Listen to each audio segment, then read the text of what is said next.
میں ان کی زندگی میں ان کے لیے کچھ نہیں کر سکی. ان کے جانے کے بعد ان کے ادھورے کام پورے کرنا چاہتی ہوں. تو مجھے فیور دے دو, بدلے میں تمہیں فیور دوں گی وقت آنے پر, کام پڑنے پر. باپ نے کوئی بات کہی تھی کہ بچی پیٹ پکڑے گردن پیچھے پھینکی کھلکھلا کر ہنستی. اس کی ماں کے چہرے کے سخت تاثرات زائل ہوئے تھے. وہ حالے سے ہنستی. حالے نے نظروں کا زاویہ بدل لیا تھا. وہ اب نیچے مٹی کو گھور رہی تھی. عمر نے اس کی بات کا کوئی جواب نہیں دیا. وہ اب بھی اس کے کندھے کے پیچھے سے اس فیملی کو دیکھ رہا تھا. حالے نے نظر اٹھا کر عمر کو دیکھا اور پھر اس کی نظروں کا ارتکاز دیکھا. وہاں مت دیکھو عمر, وہ یکدم خوف سے بولی. عمر نے جیسے اس کی بات نہیں سنی تھی. وہ اب بھی ہلکے سے مسکراتے ہوئے انہیں دیکھے گیا. میں کہہ رہی ہوں وہاں مت دیکھو عمر. اب اس کی آواز روندی ہوئی تھی. وہ دیکھیے کس طرح ہنس رہی ہے, کتنی پیاری ہے وہ بچی. میں نے کہا نا وہاں مت دیکھو. وہ میز پر ہاتھ مارتے گرائی تھی. آس پاس گزرتے لوگوں نے اس کو دیکھا تھا. بچے کی ہنسی تھم گئی اور رک کر حالے کو دیکھے گئی. بس چند لمحوں کا کھیل تھا. لوگ واپس اپنے کھانوں کی طرف متوجہ ہو گئے. بچی اپنے باپ سے کچھ کہنے لگی. حالے عمر کے قریب جھکی تھی. آہستہ آواز کر لی, سرگوشی جتنی آہستہ. انہیں مت دیکھو کیونکہ تم میرے ساتھ ہو. میں کرسڈ ہوں. جو لوگ بھی میرے ساتھ ہوتے ہیں وہ کرسڈ ہو جاتے ہیں. تم انہیں دیکھو گے تو میری منحوسیت ہر جگہ پھیل جائے گی. اس خاندان کو نظر لگ جائے گی. عمر انہیں مت دیکھو پلیز. وہ بے بسی سے اور خوف سے کہہ رہی تھی. عمر کے دل کو کچھ ہوا. وہ کچھ کہنے لگا تھا کہ اسی وقت وہ بوڑھا آدمی ٹرے میں بریانی کی 2 پلیٹیں رکھے ان کے قریب آیا. ساتھ ایک چھوٹا لڑکا بھی تھا جس کے ہاتھ میں پانی کا جگ اور گلاس تھا. تھوڑی دیر بعد وہ عمر کو جلدی ساری تفصیل بتا رہا تھا. عمر آنکھیں سکیڑے سنے جا رہا تھا. بریانی انچوئی رکھی تھی. پانی گرم ہو گیا تھا. وہ فیملی اٹھ کر جا چکی تھی. حالے اب بھی وہیں دیکھ رہی تھی. میں سارا معاملہ دیکھ لوں گا, آپ فکر نہ کریں. کچھ دیر بعد وہ اٹھتے ہوئے کہہ رہا تھا. حالے اس کے ساتھ اٹھی تھی. بوڑھا ممنون نظر آ رہا تھا. بار بار گنی آنکھوں کو پوچھتا ان دونوں کو ساتھ رہنے کی دعائیں دے رہا تھا. آپ نے کھانا تو چکھا بھی نہیں بیٹا. اچانک سے انہیں یاد آیا. عمر نے ایک نظر بریانی کی پلیٹ کو دیکھا. اس میں رکھا چکن لیگ پیس دیکھا, پھر رخ موڑ لیا. میں یہ سب نہیں کھاتا. شکریہ, وہ شائستگی سے کہتا جانے کو مڑا. حالے کھڑی رہی. آپ پیک کر دیں, ہم گھر لے کر جا کر کھائیں گے. بوڑھے آدمی کے چہرے پر لمحے بھر کو آئی اداسی اب ایک بار پھر خوشی میں بدل گئی. عمر کو یہ بات اچھی نہیں لگی لیکن ظاہر نہیں ہونے دی. اس نے چھوٹے بچے کو آواز دی. وہ فوراً بھاگتا ہوا آیا, 2 پلیٹیں اٹھا لی اور واپس دوڑ گیا. آپ یہ سب کیسے کھا سکتی ہیں؟ آپ کو پتا بھی ہے یہ چکن کیسا ہے؟ کیا اس نے دھو کر بھی بنایا ہوگا؟ یہ ان ہائیجینک ہے. میرا نہیں خیال آپ کو یہ سب کھانا چاہیے. گاڑی ڈرائیو کرتا عمر سخت گہرا آرامدہ سا تھا. اس کے چہرے کے تاثرات صاف بتا رہے تھے کہ تھوڑی دیر قبل حالے کا پیک کروایا کھانا وہ اپنے ساتھ لے جانے پر راضی نہیں ہے. تم مت کھانا, میں عادی ہوں, کھا لوں گی. مجھے لوگوں کے دل توڑنا پسند نہیں ہے اور میرے معاملات میں مت بولا کرو. ان ہائیجینک, کھانا کھاؤ یا زہر, تمہیں اس بات سے مطلب نہیں ہونا چاہیے. وہ رکھائی سے کہہ کر رخ موڑ گئے. آپ مجھے کہہ دیں, میں سب کچھ بنا سکتا ہوں, لیکن پلیز یہ نہ کھائے. وہ جیسے منت کر رہا تھا. ایک دم اس کے ذہن میں کچھ کلک ہوا تھا. آنکھوں میں تپش سے بھر گئی. تم نے صبح کس کی اجازت سے میرے لیے ناشتہ بنایا؟ تو مجھے دھوکہ دینا کب چھوڑو گے عمر؟ آخر تمہیں میری ذات کا مذاق اڑا کر کیا سکون ملے گا؟ تم کیوں کرتے ہو ایسا؟ اس کے لہجے میں جیسے تکان سی تھی. حالے وہ کوئی عام ناشتہ نہیں تھا. آملیٹ کے لیے اٹالین ریسیپی ٹرائی کی تھی میں نے. اور پراٹھے, وہ کشمیری پراٹھے تھے. بیوی بن کر نہ صحیح پارٹنر بن کر کھا لیا کریں. آپ کی صحت کے لیے بہت اچھا رہے گا. وہ عام سے لہجے میں کہہ رہا تھا. تمہیں پتا ہے عمر, میں آج تک بابا کی قبر پر کیوں نہیں گئی؟ اس نے گویا اس کی بات پر لعنت ڈال کر اپنی بات شروع کی. میں صرف 1 دن کے انتظار میں ہوں. صرف 1 دن؟ عمر کے بولنے سے پہلے وہ خود بول پڑی. جس دن میں کوئی ایسا ثبوت لاؤں گی کہ تمہاری گردن شرمندگی سے جھک جائے. تم میرے سامنے آنکھ اٹھانے جیسے نہ رہو. میں تمہیں شرمندہ دیکھنا چاہتی ہوں. تمہاری ذات کا یہ جو غرور ہے نا, یہ ٹوٹنا دیکھنا چاہتی ہوں. تب میں تمہیں تمہارا ہاتھ پکڑ کر اپنے ساتھ لے جاؤں گی بابا کی قبر پر. میں ان کو بتاؤں گی ان کی بیٹی سچی تھی اور عمر حیات جھوٹا. تمہاری جھکی ہوئی گردن اور شرمندہ آنکھیں سب بتائیں گی. اس دن تمہاری عقل ٹوٹ جائے گی. تم نے کہا تھا وہ تمہارا خاندان ہے. میں تم سے تمہارا خاندان چھین لوں گی جس طرح تم نے چھینا. اس کی حلق میں آنسوؤں کا گولا سا اٹکا. آواز روند گئی لیکن وہ کہے جا رہی تھی. عمر ایسا نہیں کر سکتا. یہ الفاظ نہیں, نشتر تھے جو میرے دل میں گھپ گئے اور میں ان کو اسی طرح اپنے دل میں پیوست رہنے دینا چاہتی ہوں تب تک جب تک مجھے کوئی ٹھوس ثبوت نہیں ملتا. پتہ ہے میں ایسا کیوں کر رہی ہوں؟ میں کیوں اس نشتر کی تکلیف برداشت کر رہی ہوں؟ وہ چند لمحے خاموش رہی، پھر بولنا شروع کیا۔ عمر بھینچی ہوئی مٹھی اور تنے ہوئے تاثرات کے ساتھ اسے سنے گیا۔ اس لیے کیونکہ میں ہر وقت اس کی چبھن محسوس کرنا چاہتی ہوں، تاکہ مجھے میرا مقصد نہ بھولے، کیونکہ میں خود کو یاد دلائے رکھنا چاہتی ہوں کہ بابا نے تمہاری وجہ سے میرا یقین نہیں کیا۔ ایک دن آئے گا عمر جب میرے پاس ثبوت ہوگی، میرے پاس گواہ ہوں گے، اور تمہارا جھکا ہوا سر تم میرے ساتھ چلو گے میرے بابا کی قبر پر، وہاں اعتراف کرو گے، اور جس طرح بابا کے سامنے مجھے مجبور کر کے تم نے مجھ سے نکاح کیا تھا، اسی طرح مجھے ان کے سامنے طلاق دو گے۔ اس دن یہ نشتر میں اپنے دل سے نکال پھینکوں گی۔ تم دیکھنا عمر، ایک دن آئے گا، ایسا ضرور آئے گا۔ وہ اپنی چپتی نظریں عمر کے چہرے پر گاڑے ہوئے کہہ رہی تھی۔ عمر نے سمجھنے والے انداز میں سر ہلایا اور ایک جھٹکے سے گاڑی روکی۔ حالے کا سر ڈیش بورڈ سے لگتے لگتے بچا۔ طلاق چاہیے نا؟ وہ سرخوتی آنکھوں سے پوچھا تھا۔ جائیں فیملی کورٹ سے لے کر آئے، ہائی کورٹ، سپریم کورٹ جائیں، پریس کانفرنس سے لے کر ٹی وی شوز میں جا کر بیٹھے۔ ابھی تو میں زندہ ہوں، میں اگر مر بھی گیا نا تو میری لاش بھی آپ کو طلاق نہیں دے گی۔ لکھ کر رکھ لے میری بات، مسز حالد سلطان عمر حیات کبھی بھی آپ کو طلاق نہیں دے گا۔ عمر حیات جو بھی کرنا ہے کر لے۔ کہا تھا دوں گا، جھوٹ کہا تھا، جگ ماری تھی، آئی بات دماغ میں یا نہیں؟ وہ سرد لہجے میں کہہ کر گاڑی دوبارہ سٹارٹ کر چکا تھا۔ حالد اسپاٹ آنکھوں سے اس کو بس دیکھتی رہی۔ ڈوبتی شام اور آتی رات نے چپکے سے یہ منظر اپنی ان آنکھوں میں محفوظ کر لیا۔ سلطان منزل کے پرتیش ڈرائنگ روم میں شمس سلطان اور شاہد حسین شاہانہ صوفوں پر آمنے سامنے بیٹھے تھے۔ دائیں طرف والے صوفے پر حسن اور حسینہ بیگم بیٹھی تھی۔ ان کی آنکھیں گیلی تھی، وہ بار بار ٹیشو سے اپنی آنکھوں کو پونچھ رہی تھی۔ حسن خاموش سا بیٹھا تھا۔ جب شاہد حسین نے بات کا آغاز کیا، چند غیر ضروری باتوں کے بعد وہ مدعے پر آئے۔ شمس، میں یہاں ایک بہت ضروری بات کرنے آیا ہوں۔ دراصل بات کرنے نہیں، میں یہاں اپنی بہن اور بھانجے کو لینے آیا ہوں۔ میں تمہاری غیر موجودگی میں بھی یہ کام کر سکتا تھا، لیکن میں نے تمہارا یہاں موجود ہونا بہتر سمجھا۔ اب تم آ ہی گئے ہو تو میں تمہیں بتا دوں کہ آپا اور حسن کو میں اپنے ساتھ لے جانا ہوں، رسانیت سے کہہ رہے تھے۔ اور میں پوچھ سکتا ہوں تم میرے مرحوم بھائی کی بیوہ اور میرے بھتیجے کو کس حق سے لے کر جا رہے ہو؟ کیا تم یہ نہیں جانتے کہ ان دونوں کا وارث میں ہوں؟ حسن میرے بھائی کی نشانی ہے، میں اسے تمہارے ساتھ نہیں جانے دوں گا۔ اگر بھابھی جانا چاہتی ہے تو ان کی مرضی۔ شمس کی بھاری آواز سارے میں گونجی تھی۔ شاہد حسین کے چہرے کے تاثرات ایک دم بگڑے۔ اچھا، وارث مل گئے؟ تم مارو گے میرے بچوں کو؟ ان کا باپ مرا ہے، ماموں ابھی زندہ ہے۔ حسن اور حالے مجھے ہارون کی طرح عزیز ہیں، تم میرے بچوں پر اس طرح ہاتھ نہیں اٹھا سکتے، میں تمہیں اس کی اجازت نہیں دوں گا۔ اور ایک بات اور، تم مجھے ڈرا دھمکا کر اپنی بات بھی نہیں منوا سکتے۔ نہ میں کمزور ہوں، نہ میں بچہ۔ حسن کو اپنے ساتھ لے جاؤں گا، میں بہت دیکھ لی تمہاری وارثی۔ برہمی سے کہتے وہ شمس کو سخت زہر لگے تھے، لیکن یہ وقت مصلحت کا تھا۔ اگر وہ حسن اور حسینہ کو جانے دیتے تو آگے جا کر ان سے کئی سوالات ہوتے۔ یہ دو لوگ ایسے تھے جسے جنگ میں تینوں سے حفاظتی ڈھال کے طور پر رکھنا تھا۔ جو کچھ بھی ہوا، میں اس کے لیے شرمندہ ہوں۔ بھابھی آپ سے بھی، حسینہ کو دیکھ کر کہا، اور حسن تم سے بھی۔ تم میرے بیٹے ہو، میرے سفیر جیسے۔ اس دن جو کچھ ہوا وہ ایک غلطی تھی، اور میں اپنی غلطی مانتا ہوں اور تم سے معافی بھی مانگتا ہوں، لیکن اگر پھر بھی تم شاہد کے ساتھ جانا چاہتے ہو تو میں کیا کہہ سکتا ہوں؟ شاہد نے پہلو بدلا تھا۔ حسن مطمئن سا بیٹھا رہا، پرسکون سا۔ حسن جاؤ اپنا ضروری سامان دے آؤ۔ آپا چلیں آپ میرے ساتھ، ہم یہاں سے جان ہے۔ میرا گھر ہے، ابھی اتنی جگہ ہے اس میں کہ میرے بہن کے بچوں کو مار نہ کھانی پڑے، اور میرے بازو میں اتنا دم ہے کہ اپنی بہن اور اس کے بچوں کو کھلا سکوں۔ شاہد اٹھ کھڑے ہوئے تھے۔ حسینہ خاموشی سے بیٹھی رہی، آزودہ سی۔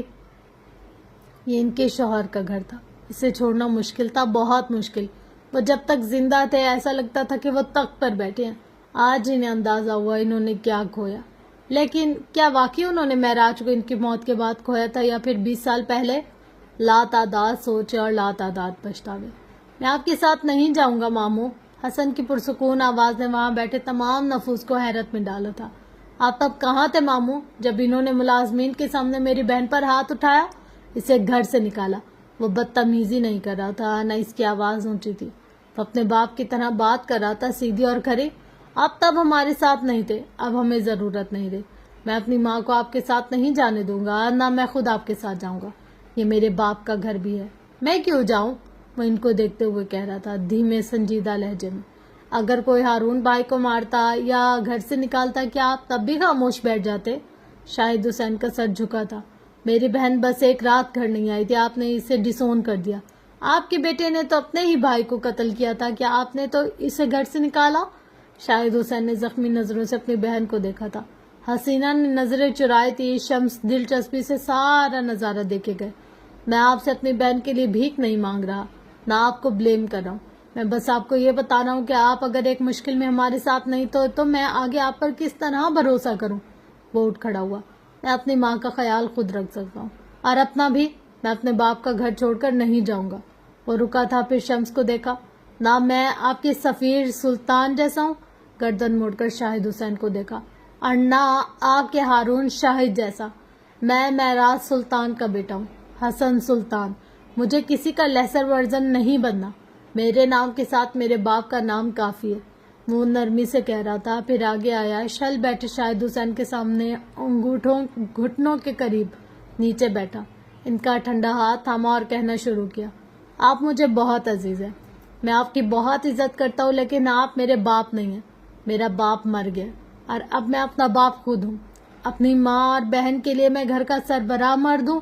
میں ان کے لیے فیصلے لے سکتا ہوں، چاہے غلط چاہے صحیح، لیکن وہ فیصلے میرے ہوں گے۔ میرے باپ نے مجھے فیصلے لینا سکھایا ہے۔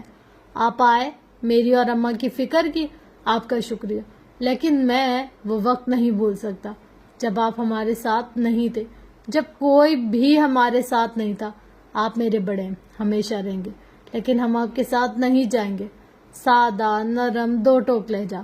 وہ بولتے ہوئے اٹھ کھڑا ہوا اور وہاں بیٹھے تمام نفوس کی طرف دیکھے بغیر باہر نکل گیا۔ ڈرائنگ روم کے دروازے کی اوٹ میں کھڑے ہو کر اس نے اپنے دھڑکتے دل پر ہاتھ رکھا۔ اس کا چہرہ اندر بیٹھے پورا اعتماد حسن سلطان جیسا نہیں تھا، یہ کوئی اور ہی تھا، کوئی معصوم گھبرایا ہوا بچہ۔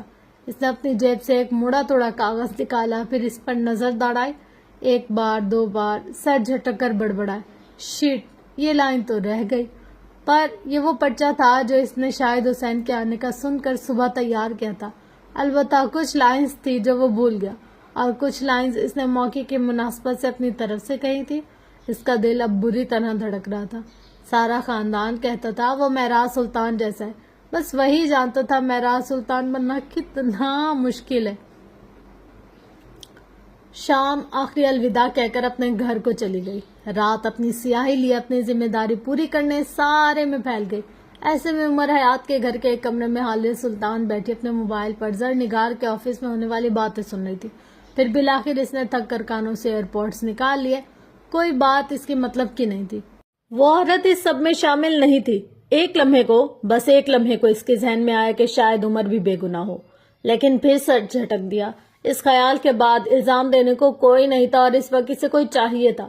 اس نے دکھتے سر کو انگلیوں سے دبایا تھا، پھر موبائل اٹھا کر مہر کو کال کرنے لگی۔ جب اسے کانٹیکٹ لسٹ میں سارے نمبر غیر شناسا نظر آئے، بے اختیار کل کا واقعہ اس کی آنکھوں کے آگے گھوم گیا۔ عمر کی اماں کا گفٹ کیا ہوا پرفیوم توڑتی حال ہے۔ دل نے ایک بار پھر ملامت کی تھی، لیکن وہ اب کی دل کی باتوں پر کم دھیان دیتی تھی۔ اس وقت بھی دل سے ہر خیال کو چٹکتی وہ عمر کے کمرے کی طرف بڑھ گئی۔ کمرے کا دروازہ بند تھا۔ حالے نے گہری سانس بھرتے دروازے کے ہینڈل پر ہاتھ رکھا تو دروازہ کھلتا ہی چلا گیا۔ عمر جائے نماز ایک کونے میں بچھائے نماز پڑھ رہا تھا۔ حالے بے اختیار اسے دیکھے گئی۔ کیا وہ کسی لڑکی کو اغوا کرنے والا لگتا تھا؟ کیا وہ اس کے باپ کو دھوکہ دے سکتا تھا؟ اگر وہ ایسا ہوتا تو کیا اللہ اسے اس کی نمازوں میں اتنا سکون دیتا؟ اس کے چہرے پر کتنا سکون تھا، اس کی نماز کتنی خوبصورت تھی۔ وہ اتنے دنوں سے اس کے ساتھ ایک ہی گھر میں رہ رہی تھی، کیوں وہ ایسا تھا کہ اس سے خوف نہیں آتا تھا؟ کیوں اس کی نظر بری نہیں لگتی تھی؟ کچھ چاہیے آپ کو؟ وہ سلام پھیر چکا تھا، اب اس کی طرف دیکھتا پوچھ رہا تھا۔ حالے اپنے خیالوں سے چونک کر باہر آئی۔ ساری ہمدردی ایک لمحے میں عنقا ہو گئی۔ اس کے تاثرات سخت ہو گئے۔ وہ واپس اپنے خول میں سمٹ گئی۔ وہ اسی طرح چوکھٹ میں کھڑی رہی۔ مجھے میری سم چاہیے، 4 لفظوں میں بات سمیٹ دی۔ آ کر لے جائے، کل جہاں رکھی تھی ابھی بھی وہیں ہوگی۔ وہ کہہ کر دعا کے لیے ہاتھ اٹھا چکا تھا۔ حالے ضبط کرتی اندر آ گئی، دراز کھولا، سم نکالی، اور جب جانے کو مڑی تو بے اختیار نظر دائیں طرف لگے بک شیلف پر پڑی۔ چکور ڈبوں والا بڑا سا بک شیلف، جہاں مختلف میڈلز اور ٹرافیز بھی سجی تھی۔ کسی ڈبے میں کچھ فریم ہوئی تصویریں، اور وہ ان میڈلز اور ٹرافیز کو دیکھ کر نہیں رکی تھی، وہ بک شیلف میں رکھی ایک تصویر کو دیکھ کر رکی تھی۔